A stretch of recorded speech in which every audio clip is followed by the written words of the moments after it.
Think about the last conversation that went wrong for you.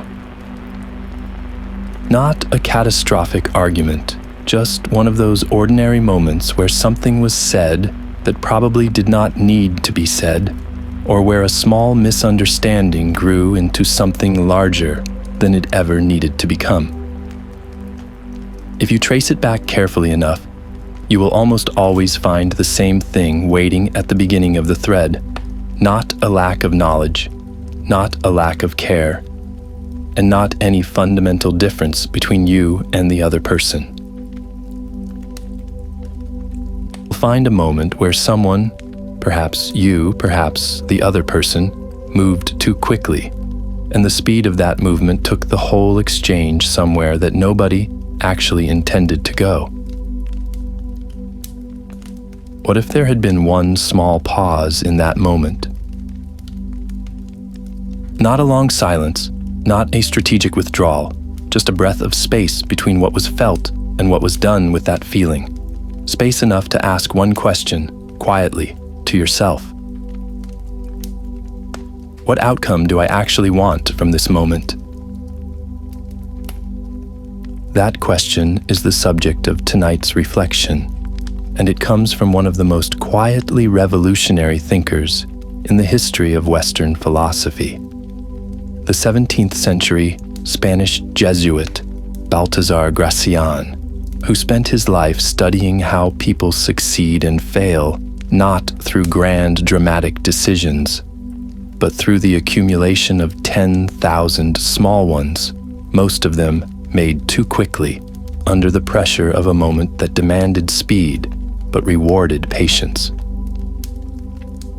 Gracian observed something about human beings that is as true today as it was in the courts and cities of his century, that most of us, most of the time, do not actually choose how we respond to the world.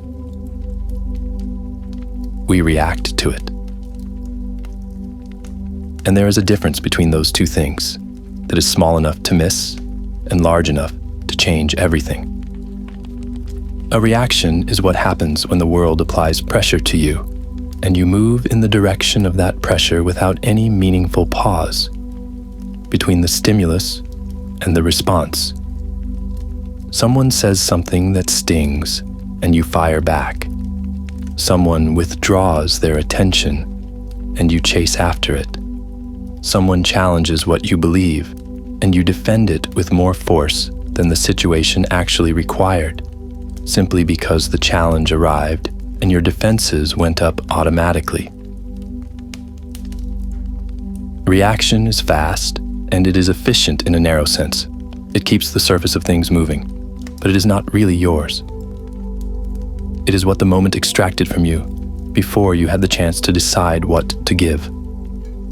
A response is something different. A response begins in the same place, with the same feeling, the same sting of criticism, or warmth of praise, or tightening of challenge that reaction begins with. But somewhere between that feeling and the action that follows it, a response inserts one small and enormously powerful step, the step of evaluation.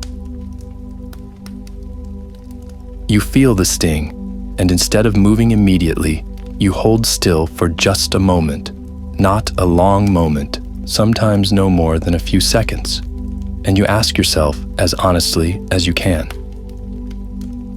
what outcome do I actually want from this moment?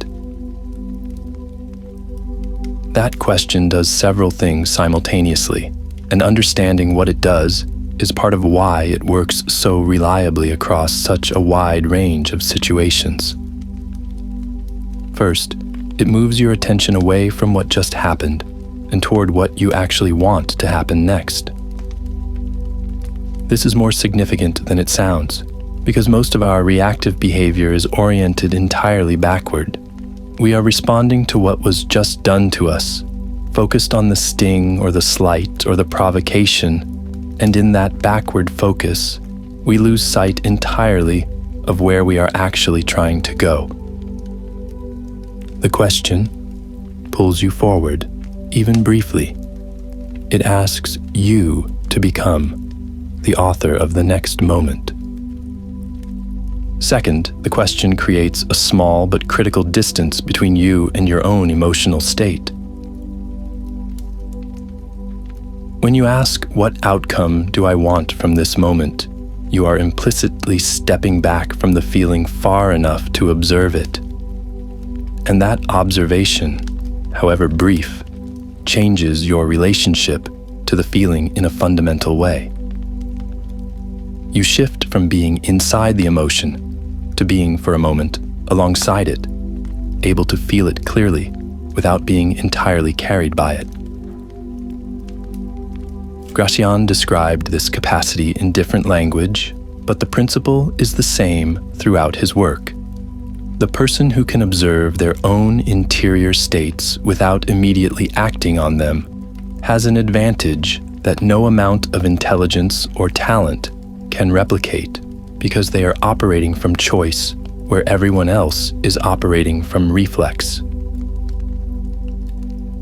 Now, you might be thinking that this sounds reasonable in theory, but that real situations move too fast for this kind of reflection, that in the heat of an argument or the pressure of a difficult conversation, there simply is not time to pause and ask yourself a philosophical question.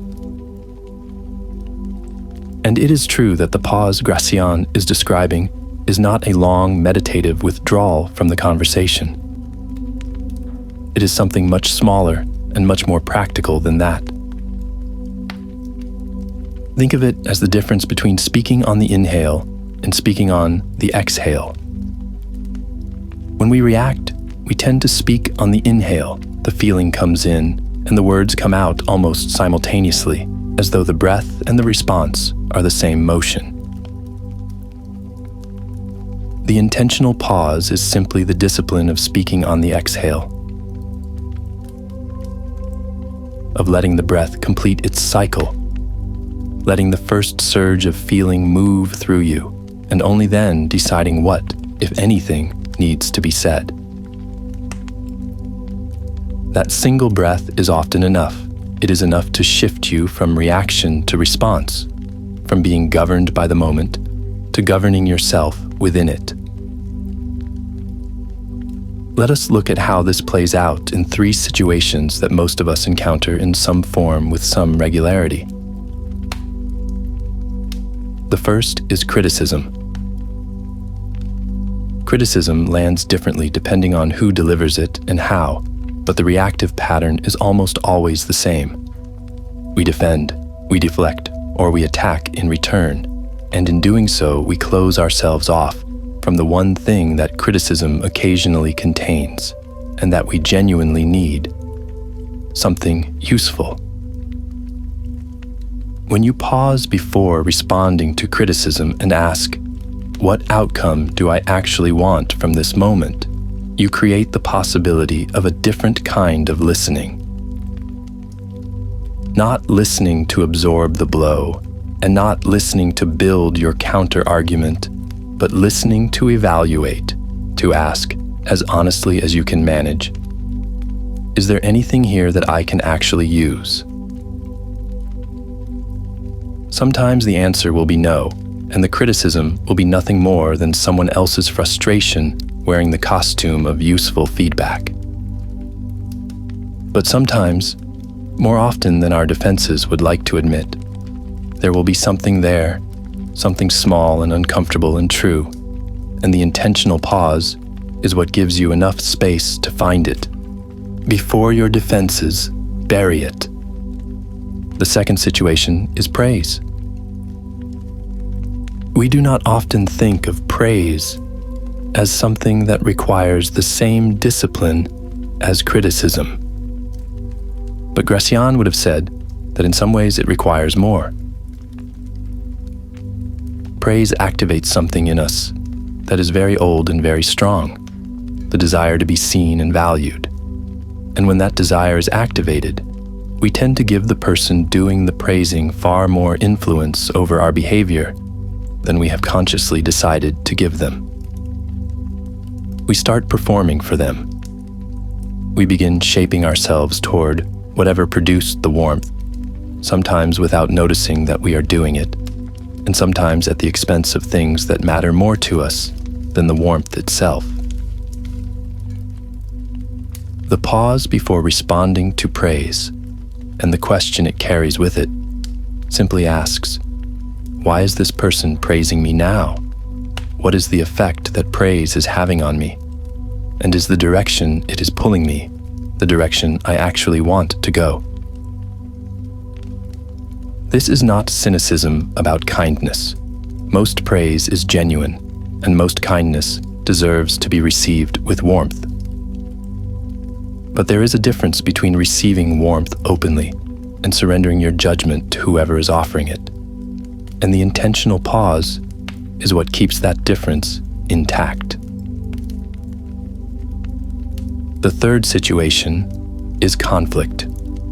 The moment when two people want different things, and both of them know it, and the air between them has that particular tension that makes everything feel slightly more urgent and slightly more personal than it perhaps needs to be. In conflict, the reactive mind wants to win. It wants to establish that it was right, and the other person was wrong, that it was treated unfairly, and the record should reflect this, that its position is reasonable, and the other position is not. And sometimes those things are true, but the question the intentional pause asks in a moment of conflict is not, am I right? It is, what outcome do I actually want? Do you want to win the argument, or do you want to resolve the situation? Do you want to establish that you were treated unfairly, or do you want to reach a place where both of you can move forward? Before we close, I want to offer you the simplest possible version of this practice as something you can carry into tomorrow. At some point in the next 24 hours, you will find yourself on the edge of a reaction. Something will arrive that stirs you, pressures you, or pulls you toward an immediate response. When that moment comes, do just one thing. Before you speak or act, take one full, deliberate breath, and inside that breath, ask yourself, as quietly and honestly as you can, what outcome do I actually want from this moment? You do not need to answer the question perfectly. You do not need to find the ideal response, or the wisest path, or the words that Gracian himself might have chosen. You only need to ask the question, because the asking itself is the practice, and the practice, repeated over time, is what gradually shifts you from someone who is moved by the world to someone who moves thoughtfully within it.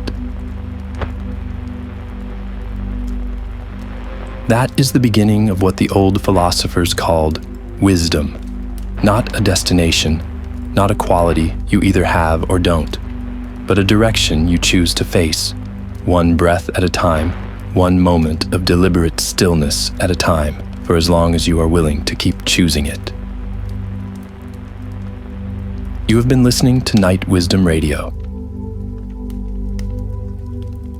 If tonight's reflection stayed with you, I would love to hear your thoughts in the comments below.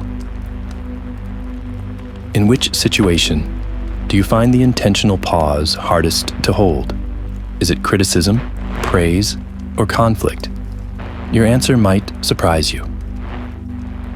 If you found value here, please take a moment to like this video and subscribe with notifications on, so the next reflection finds its way to you when the evening is quiet and the time is right.